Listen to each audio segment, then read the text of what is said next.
আমাকে গ্রাম ঘুরতে নিয়ে যাবি না? চল, এক্ষুনি নিয়ে যাচ্ছি। মা, আমি আর সিথি বাইরে গেলাম। ঘুরতে ঘুরতে সিথি আর মিলি সেই পুকুর ঘাটের কাছে চলে গেল। আরে, তোর জন্য একটা জিনিস আনতে ভুলে গেছি, তুই এখানে দাঁড়া, আমি গিয়ে নিয়ে আসছি এক্ষুনি। ঘুরতে ঘুরতে সিথি আর মিলি ঘাটের কাছে চলে গেল। এই যে বাচ্চা, এইদিকে আসো। আমাকে একটু সাহায্য করো, আমি একটা জিনিস হারিয়ে ফেলেছি।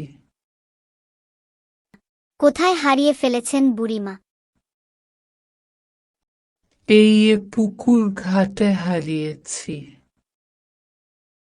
আমার মা আমাকে ওইদিকে পুকুর ঘাটে যেতে নিষেধ করেছে।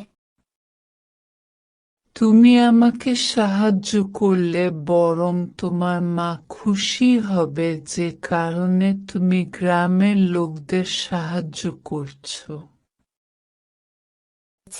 দেখি কোথায় চলেন বুড়িমা। তুমি পানিতে নামো, দেখো। গতকাল পরে একটা কচি মেয়ে পেলাম, আজ বেশ আয়েশ করে খাওয়া যাবে। একি, তুমি কে? আমার যে ভয় লাগছে। মিলি আপু, তুমি কোথায়? আজ তোকে খাবনা পানির নিচে নিয়ে যাব, কিন্তু তোকে বাঁচিয়ে রাখবো। এদিকে মিলি এসে সিথিকে খুঁজতে লাগল। না, আমার দেরি দেখে সিথি মনে হয় বাড়ি চলে গেছে, যাই বাড়ি চলে যাই। এই কি, তুই একলা কেন? সিথি কই? মা, আমি মনে করেছিলাম যে সিথি বাড়ি চলে গেছে। আমি তাকে ওই পুকুর ঘাটে গাছের নিচে রেখে গিয়েছিলাম। হায় হায়, শাকচুন্নি মনে হয় আমার মেয়েকে নিয়ে গেল। তুই ওকে ওইদিকে রেখে আসতে গেলি কেন? এই আমার কি সর্বনাশ করলি তুই? কেঁদো না ফুফু, আমি বুঝতে পারিনি যে এত অল্প সময়ে যে এত বড় ক্ষতি হয়ে যাবে। কেঁদো না বোন, আজ তোমার ভাই আসুক, তারপর যাব সিথিকে আনতে। ক্ষতি হয়ে যাবে না মা, আমার জন্য শাকচুন্নি সিথিকে নিয়ে গেছে, আমি ওকে ফিরিয়ে আনব। মিলি সাধু বাবার কাছে যায়। সাধু বাবা ওকে বলে,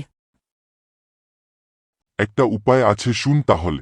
পুকুর ঘাটে যে শাকচুন্নি থাকে তাকে জীবিত থাকতে তার স্বামী তাকে পানিতে ডুবিয়ে মারে। তারপর থেকে সে মানুষের উপর প্রতিশোধ নেয়। তুই যদি তার স্বামীকে ওই পুকুর ঘাটে নিতে পারিস তবে মুক্তি মিলবে।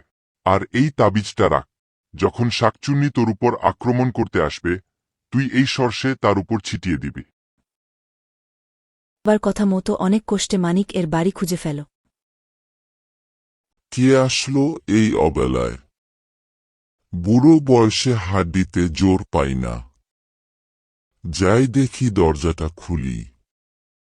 এটি কে? তুমি এই অবেলায় আমার বাড়িতে কি করছো? এক এক করে মানিক মিয়াকে সব খুলে বলল। মানিক মিয়া সব শুনে বলে, সবই আমার পাপের শাস্তি। আমাকে ক্ষমা কর বউ। আহ, কি সুন্দর পুকুর ঘাট, যাই একটু পা দুলিয়ে বসি পানিতে।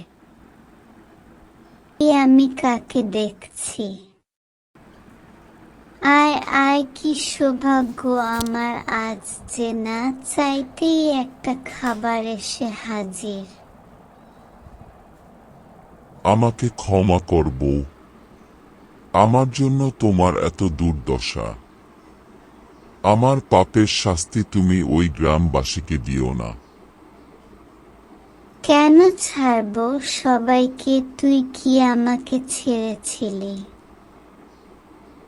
এই গ্রামের কাউকে ছাড়বো না, সবাইকে মেরে ফেলবো।